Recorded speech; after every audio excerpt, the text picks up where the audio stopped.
A special thank you to each of our subscribers who make this channel possible. Here's today's story. In a historic moment for Israeli politics, Prime Minister Benjamin Netanyahu took the witness stand on Tuesday in his long-running corruption trial, marking the first time a sitting prime minister has faced such legal scrutiny. At 75 years old, Netanyahu is navigating not only the complexities of his trial, but also the challenges of leading Israel during an ongoing conflict in Gaza and rising regional tensions. The courtroom drama unfolded in Tel Aviv, where Netanyahu, indicted in 2019, is now required to testify 3 times a week. This ruling, made by judges last week, forces the prime minister to balance his responsibilities between the courtroom and the war room at the defense ministry, just minutes away from the courthouse. As he began his testimony, Netanyahu claimed that he is being targeted for his hawkish security policies and accused the media of a leftist bias that has dogged him for years. "I have been waiting for 8 years for this moment to tell the truth," he declared before the 3-judge panel. "But I am also a prime minister. I am leading the country through a 7-front war. And I think the two can be done in parallel." Netanyahu's legal troubles are extensive, with charges including breach of trust and bribery linked to gifts from wealthy friends and allegations of seeking favorable media coverage in exchange for regulatory favors. He has consistently denied any wrongdoing, describing the investigations against him as a politically motivated witch hunt. His defense attorney, Amidst, argued that the prosecutors were not pursuing a legitimate crime but rather targeting Netanyahu personally.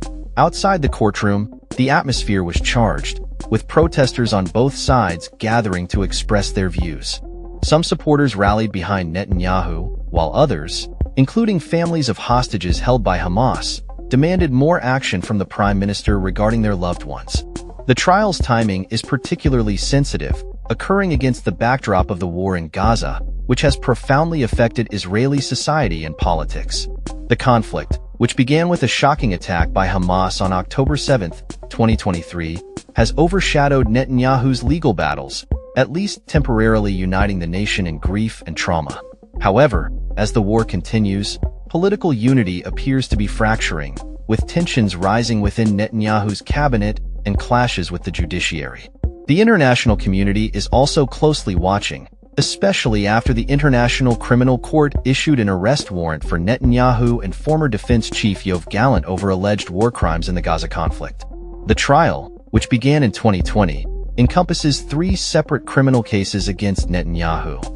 Prosecutors allege that he granted regulatory favors worth approximately 1.8 billion shekels, around $780 million, to Bezek Telecom in exchange for favorable media coverage, and that he accepted nearly 700,000 shekels in gifts, including cigars and champagne, from billionaire associates.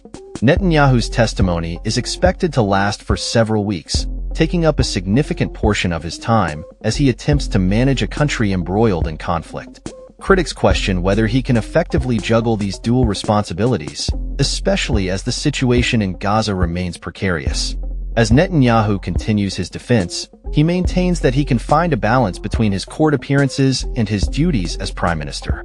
The trial is set to be a spectacle that will not only delve into Netanyahu's alleged misconduct, but also reflect the broader political landscape in Israel, which has been deeply divided over his leadership and the ongoing conflict. With the stakes high and the eyes of the world watching, Netanyahu's courtroom saga is far from over, and its implications could shape the future of Israeli politics for years to come. That's all for this story. We upload videos every day covering many different subjects, so hit that subscribe button to stay informed. Thanks for watching.